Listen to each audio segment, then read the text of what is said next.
Shalom saudara, salam damai sejahtera bagi setiap kita. Dan izinkan saya saat ini untuk mengucapkan selamat memasuki tahun yang baru, tahun yang penuh dengan harapan, tahun yang luar biasa. Bersama dengan Tuhan, kita pasti bisa melakukan perkara besar bersama dengan Tuhan. Penyertaannya, kasih karunia-Nya selalu ada dalam hidup kita, sehingga kehidupan kita tidak akan goyah saudara, tapi semakin hari semakin teguh beriman kepada Tuhan. Tak terasa juga kalau program Saat Menyembah genap saudara memasuki bulan yang ke-13, menemani saudara sekalian. Dan saya katakan ini satu anugerah yang besar, ini kasih karunia Tuhan yang besar, sehingga saudara masih bisa menikmati program ini dalam puji-pujian yang kami bawakan dan juga setiap firman Tuhan yang kami bawakan. Dan tentunya ini juga merupakan satu anugerah yang besar bagi kami saudara yang bisa menyajikan program ini, karena tanpa kekuatan dari Tuhan kami tidak akan bisa melakukan ini semua. Tapi karena campur tangan Tuhan, anugerah Tuhan, kasih karunia Tuhan mengalir dalam kehidupan kami, maka sampai saat ini kami masih bisa memberitakan firman Tuhan dan juga mengajak setiap saudara sekalian untuk masuk dalam hadirat-Nya, menyembah, memuji Tuhan, bahkan mengenal Tuhan lewat setiap firman yang dibawakan. Dan biarlah di tahun yang baru ini saudara, kita semakin semangat lagi di dalam Tuhan. Roh kita semakin menyala-nyala lagi untuk kita bisa mengenal Tuhan lebih dalam lagi, mengetahui setiap kehendak-Nya, rancangannya dalam kehidupan setiap kita saudara.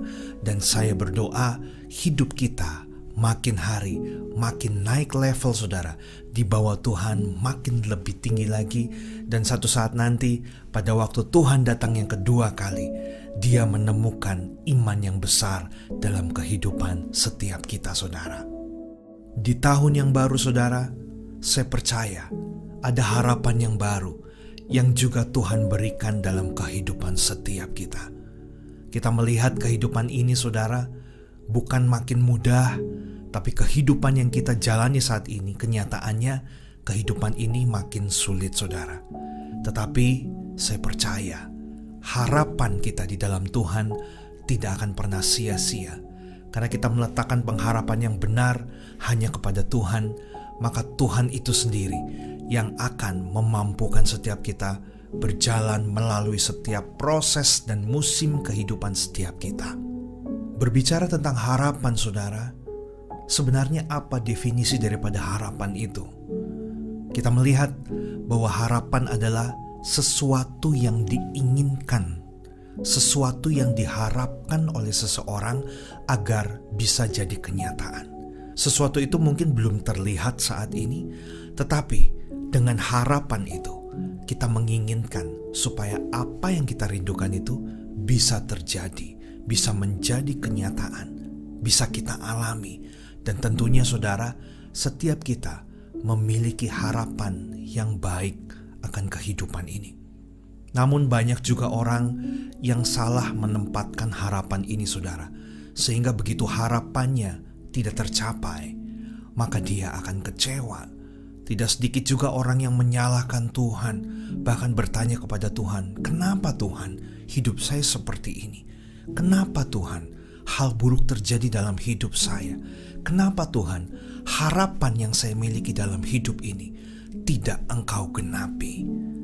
Kita mau belajar sama-sama di dalam Alkitab, di dalam Roma 5, dimulai dari ayat yang kedua. Saya akan bacakan bagi setiap kita saudara. Dikatakan demikian, oleh Dia kita juga beroleh jalan masuk oleh iman kepada kasih karunia ini. Di dalam kasih karunia ini kita berdiri dan kita bermegah dalam pengharapan akan menerima kemuliaan Allah.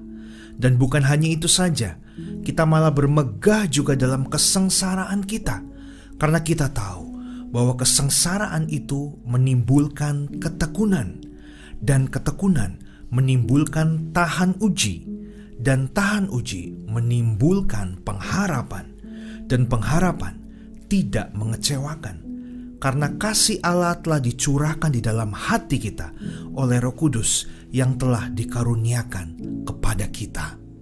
Kita lihat di dalam ayat yang sudah kita baca saudara, ternyata pengharapan itu menjadi hal yang paling akhir. Akhir dari apa?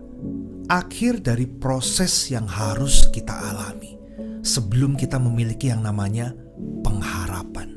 Kita lihat saudara, kembali di ayat ini dikatakan, ayat yang ketiga, kita malah bermegah juga dalam kesengsaraan kita. Dikatakan kesengsaraan karena kita tahu bahwa kesengsaraan itu menimbulkan ketekunan. Berarti saudara, proses dalam kehidupan kita pertama kali yang harus kita alami, kita harus mengalami yang namanya kesengsaraan, penderitaan. Kalau saya tanya saat ini saudara kepada setiap kita, siapa yang tidak memiliki kesengsaraan, siapa yang tidak mengalami penderitaan? Saya percaya tidak ada. Karena saya dan saudara setidaknya kita memiliki penderitaan, kita memiliki pergumulan, kita juga mengalami yang namanya kesengsaraan. Walaupun kesengsaraan itu banyak bentuknya, tapi tetap saja saudara, intinya adalah kesengsaraan, kesulitan, kesusahan. Dan firman Tuhan dikatakan sangat jelas, dalam setiap kesengsaraan yang kita alami saat ini saudara, apapun itu, terlebih lagi dalam keadaan situasi dunia saat ini saudara, pandemik yang masih terus ada, makin banyak orang yang mengalami kesulitan, kesengsaraan saudara. Tidak usah disebutkan satu persatu, saudara pasti tahu kesengsaraan apa persisnya yang sedang kita alami saat ini.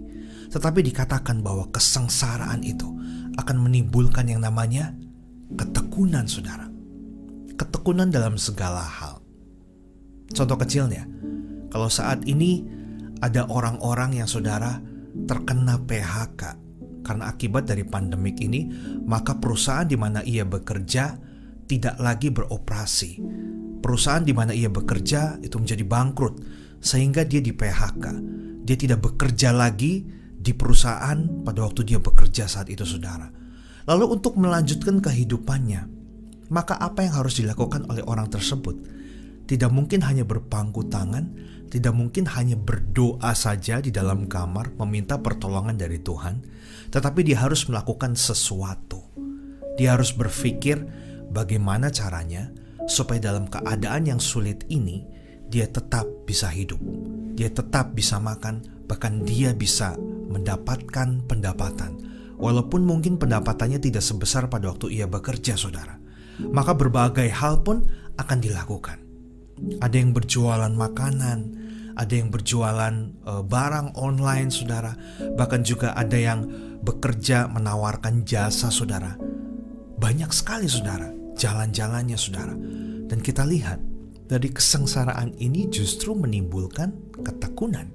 Yang tadinya mungkin kita tidak bisa lakukan satu hal, tapi karena ada kesulitan yang kita alami, maka mau gak mau kita harus menggeluti saudara satu hal itu sampai akhirnya kita tekun melakukannya untuk bisa melangsungkan kehidupan kita. Sehingga firman Tuhan ini sangat digenapi sekali saudara. Dari kesengsaraan akan menimbulkan ketekunan. Lalu dikatakan dari ketekunan itu, karena konsisten terus dilakukan setiap waktu, maka akan menimbulkan apa? Tahan uji. Nah, bagi setiap kita yang bisa masuk dalam kategori tahan uji saudara, cobaannya itu pasti banyak. Cobaannya itu tidak sekali dua kali, tapi berkali-kali saudara. Di waktu awal program Saat Menyembah ini mulai tayang saudara, mulai mengudara, di bulan pertama, bulan kedua, buat kami itu fine-fine saja, baik-baik saja, karena masih awal-awal saudara. Tapi pada waktu masuk bulan ketiga, keempat, terlebih lagi pada waktu itu saya pernah saksikan, saya harus operasi saudara, sehingga kesehatan saya terganggu dan saya harus mengalami pemulihan sekitar 1-2 bulan. Nah, bagaimana caranya saudara dalam keadaan fisik yang sedang sakit, tetapi saya harus tetap melayani di program ini saudara, yang harus tayang seminggu sekali saudara. Nah, ini satu hal yang luar biasa. ketekunan saya ini, saudara, diuji, sehingga menimbulkan yang namanya tahan uji. Bisa dilewati sampai saat ini. Program ini masuk ke bulan yang ke-13, saudara. Sudah 1 tahun lebih 1 bulan. Saya pribadi mengalaminya dari hal kecil ini dalam program Saat Menyembah ini. Masih banyak hal lain di dalam kehidupan saya, saudara, yang Tuhan uji sehingga menimbulkan yang namanya tahan uji. Dan setelah tahan uji, saudara, dikatakan akan menimbulkan yang namanya pengharapan. Jadi pengharapan ini adalah satu hal yang akhir. Ini adalah proses daripada kesengsaraan kita, ketekunan kita, ketahan ujian kita, sehingga menimbulkan yang namanya pengharapan. Nah, saudara, pengharapan yang kami maksudkan adalah pengharapan yang kita letakkan kepada Tuhan. Untuk lebih jelasnya, mari kita buka di kitab Mazmur 147 ayat yang ke-11. Tuhan senang kepada orang-orang yang takut akan Dia, kepada orang-orang yang berharap akan kasih setia-Nya. Di dalam ayat ini berkata bahwa Tuhan itu sangat suka dengan orang yang takut akan Dia dan juga orang yang berharap akan kasih setia-Nya. Pertama-tama kita belajar apa arti dari takut akan Tuhan.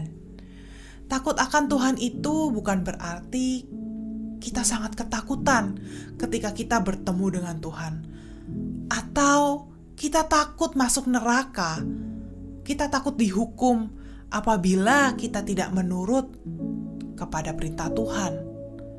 Bukan rasa takut seperti itu yang Tuhan inginkan, saudara, tetapi melainkan rasa takut seperti ada rasa respect kepada Tuhan yang kita sembah. Karena begitu besarnya, begitu agungnya, begitu megahnya, begitu luar biasanya Tuhan atas kehidupan kita. Kita sadar bahwa Tuhan yang kita sembah itu adalah Allah yang menciptakan manusia, Tuhan yang menebus kita, dan Tuhan yang memelihara kita. Oleh sebab itu, saudara, oleh karena kesempurnaannya itu yang tiada bandingnya, tiada taranya, kita menaruh rasa hormat kepada Tuhan Yesus Kristus. Seperti itu, saudara, rasa takut akan Tuhan yang Tuhan inginkan dari kita. Ada sebuah kerinduan yang mendalam. Ketika kita bertemu dengan Tuhan, kita terkagum-kagum. Kita tak henti-hentinya mengucapkan rasa syukur kita, rasa kekaguman kita kepada Tuhan, kepada Raja yang kita sembah. Setelah itu, saudara, Tuhan senang dengan orang-orang yang berpengharapan akan kasih setia-Nya.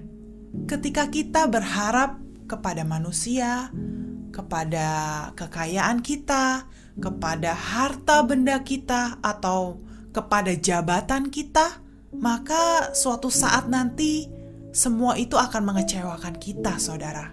Termasuk orang yang terdekat kepada kita sekalipun, orang tersebut memungkinkan untuk mengecewakan kita.